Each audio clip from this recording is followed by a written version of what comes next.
শুধু কচি কচি পাঁটাগুলো বলি হয়েছে, এবারে মোষ বলি হবে। তাই কল্যাণ ব্যানার্জি, যে নাকি আমার হাইকোর্টে হাউ হাউ হাউ করে চেল্লায় আর প্রত্যেকটা মামলায় হারে, ইডির উকিলদের কাছে থোঁতা মুখ ভোঁতা হয়ে গেছে। এই মমতা বুবুকা কালা মুখ আর কালা দিল দোনো भी কালা हो गया। কারণ আমার হাইকোর্ট বলে দিয়েছে ঘোষের ঘরে এজলাসে ঢোকার ক্ষেত্রে কড়াকড়ি ছিল, অনলি ফর মামলাকারী উকিলরাই ঢুকতে পাবে।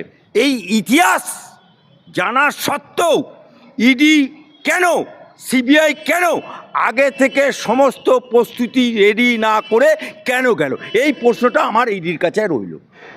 অল ইন্ডিয়া তৃণমূল কংগ্রেস না না না, এরা স্টেট অ্যাফেয়ার্স পার্টি, অর্থাৎ এরা গায়ের জোরে অল ইন্ডিয়া লেখে। অল ইন্ডিয়া পার্টিকে all India party Congress, all India পার্টিকে ভারতীয় জনতা পার্টি, অল ইন্ডিয়া পার্টিকে মার্ক্সবাদী কমিউনিস্ট পার্টি, অল ইন্ডিয়া পার্টিকে মার্ক্সবাদী ফরওয়ার্ড ব্লক, এরা মায়াবতীর দল, এরা হচ্ছে অল ইন্ডিয়া।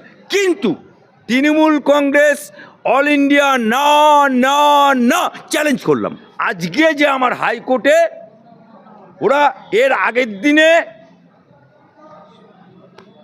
আইনমন্ত্রী থেকে আমার জাস্টিস সুব্রা ঘোষের এজলাসে হই হই হই ওদের যা স্বভাব করে আমার এজলাসকে ভুন্ডুল করে দিয়েছিল এবং জাস্টিস সুব্রা ঘোষ এজলাস ছেড়ে চলে যেতে বাধ্য হয়েছিল।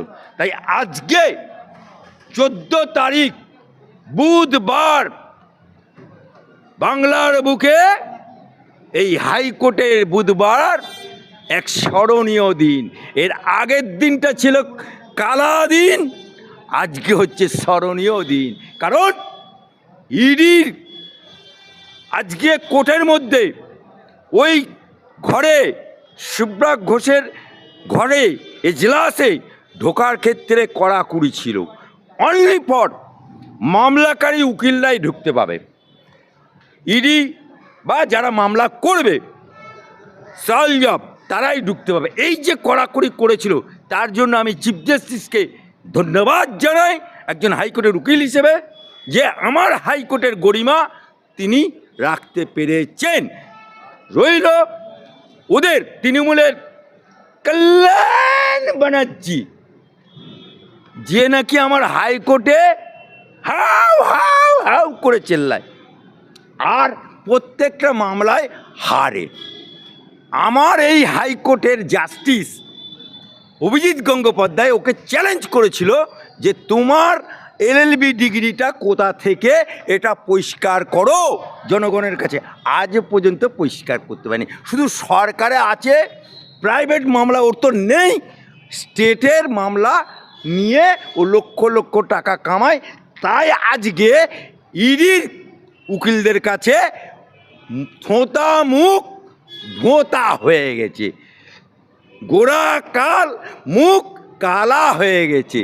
गोरा है तो क्या है, काला है तो क्या है, दिल तो सादा है।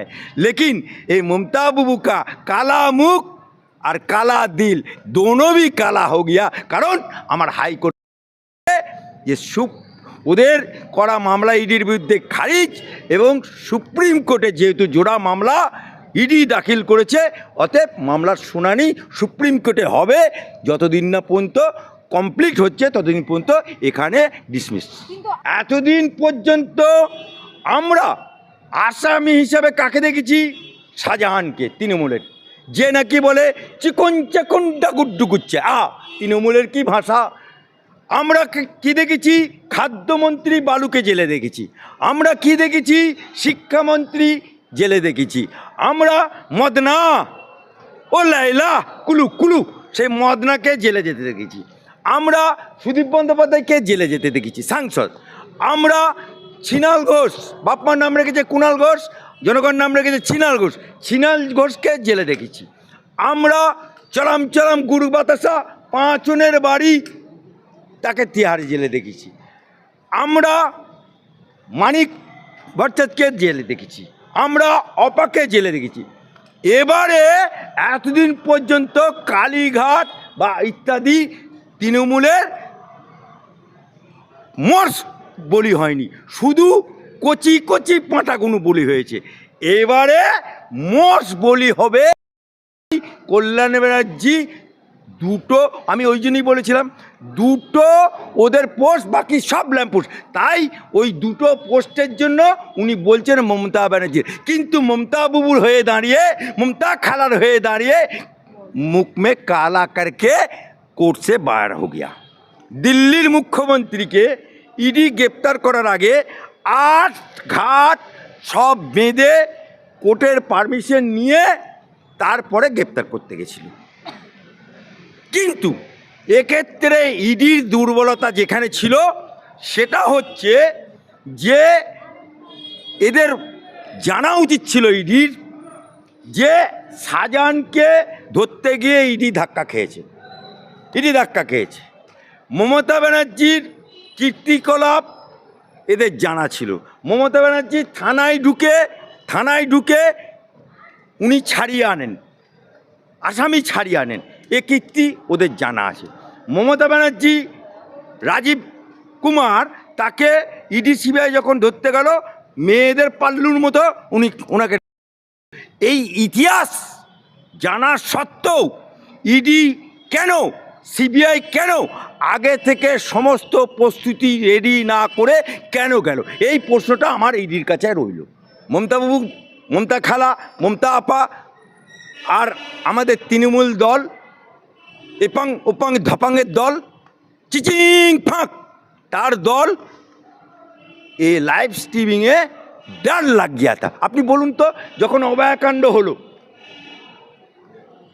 রাত 2টো পর্যন্ত, যখন মায়েরা, বুবুরা, খালারা, আপারা we want justice, we demand justice করলো, ডাক্তারদের সাথে মিটিং লাইভ স্ট্রিমিং করতে দিয়েছিল প্রথমে, তারপরে অবশেষে সেই মরব কলকৌশলে করে মরব, খানা খেতে কায় মরব, এরা সেই কাজই করবে। যেমন ধরুন এসআর হতে দিচ্ছি না, দেবো না, বেঁচে থাকতে করতে দেবো না, সেই এসআর হলো। ওয়াকআপ আন্দোলন করতে দিচ্ছি না, দেবো না, সেই ওয়াকআপ। অর্থাৎ এরা সব কিছুই করে, কিন্তু একটু নাচনে কোদনে হেলেন করে থাকে, তারপরে শেখে।